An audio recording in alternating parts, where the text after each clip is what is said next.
నమస్కారం ఘంటారావానికి స్వాగతం. ముందుగా ప్రధానాంశాలు. విభజన కష్టాలున్న వృద్ధి పదంలో రాష్ట్రం పయనం. ఉభయ సభలను ఉద్దేశించి గవర్నర్ ప్రసంగంలో వెల్లడి.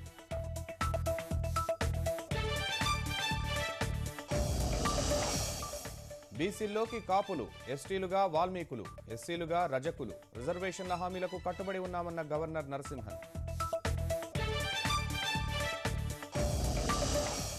16 రోజుల పాటు శాసనసభ బడ్జెట్ సమావేశాలు. ఈ నెల 30న సభ ముందుకు ద్రవ్య వినిమయ బిల్లు.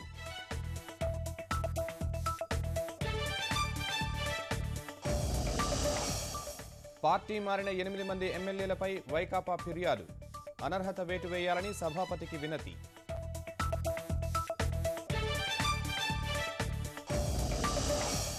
ప్రేమించలేదని చాటపరుల్లో యువతిపై కిరోసిన్ పోసి నిప్పు. పరిస్థితి విషమం. 2 యువకుల అరెస్ట్.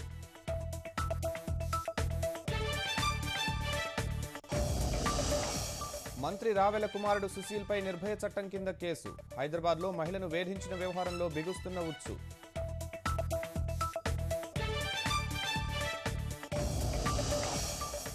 చట్టసభల్లో మహిళా సభ్యుల ప్రాతినిధ్యం 12%.